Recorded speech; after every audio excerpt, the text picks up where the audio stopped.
ভিডিঅ'টোৰ যোগেদি দিব বিচাৰিছোঁ LPPৰ নিযুক্তি সম্পৰ্কীয় এটা গুৰুত্বপূৰ্ণ আপডেট।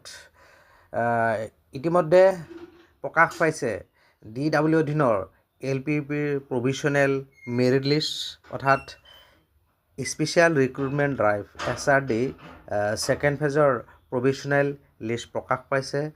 সৰ্বমুঠ 924গৰাকী প্ৰাৰ্থীৰ নাম প্ৰকাশ পাইছে, অৰ্থাৎ 924গৰাকী প্ৰাৰ্থীয়ে এই SRDৰ অধীনত আবেদন কৰিছিলে আৰু এই লিষ্টৰ লগতে এটা নটিফিকেশ্যন প্ৰকাশ পাইছে।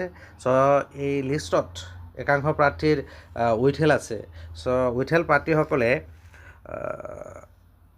ইতিমধ্যে সিহঁতৰ ডকুমেণ্টছ ভেৰিফিকেশ্যনৰ কাৰণে চিডিউল প্ৰকাশ পাইছে। 9 আৰু 10 ফেব্ৰুৱাৰী তাৰিখে প্ৰাৰ্থীসকলৰ অৰিজিনেল ছাপৰ্টিং ডকুমেণ্টছৰ সৈতে DW অফিচত ভেৰিফিকেশ্যন হ'ব।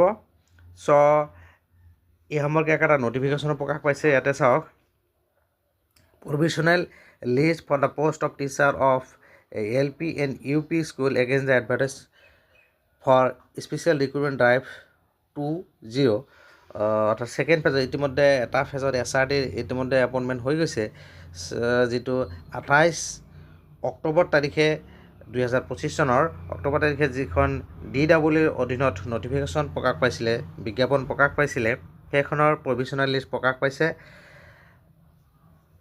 আৰু এই 6 নম্বৰ পইণ্টে ইয়াতে চাওক, those candidates who are marked withheld in the provisional merit list are requested to visit the office of the undersigned with all original supporting documents, and candidates with any grievance can visit the office of the undersigned with all original supporting documents on the date, time and venue mentioned below.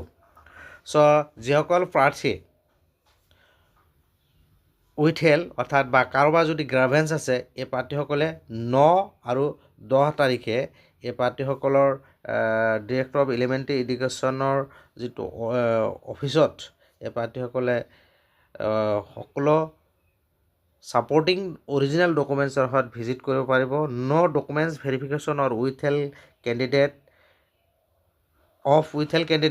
and no grievance of any candidate will be accepted thereafter. অৰ্থাৎ 9 আৰু 10 ফেব্ৰুৱাৰীৰ পিছত এই withheld আৰু যিকোনো ধৰণৰ ওজৰ আপত্তি সম্পৰ্কীয় ডকুমেণ্টছ ভেৰিফিকেশ্যনৰ একচেপ্ট নকৰিব। অৰ্থাৎ এই 2 দিন 9 আৰু 2 ফেব্ৰুৱাৰী তাৰিখে যিসকল প্ৰাৰ্থীৰ উইথহেল্ড আছে নাইবা কাৰোবাৰ যদি এই লিষ্টৰ লগত যদি কিবা গ্ৰাইভেন্স আছে, DWৰ অফিচত ভেৰিফিকেশ্যন হ'ব। আমাৰ এই ভিডিঅ'টোৰ যোগেদি এই খবৰটো জনালোঁ। ভিডিঅ' ভাল লাগিলে লাইক আৰু শ্বেয়াৰ কৰিব।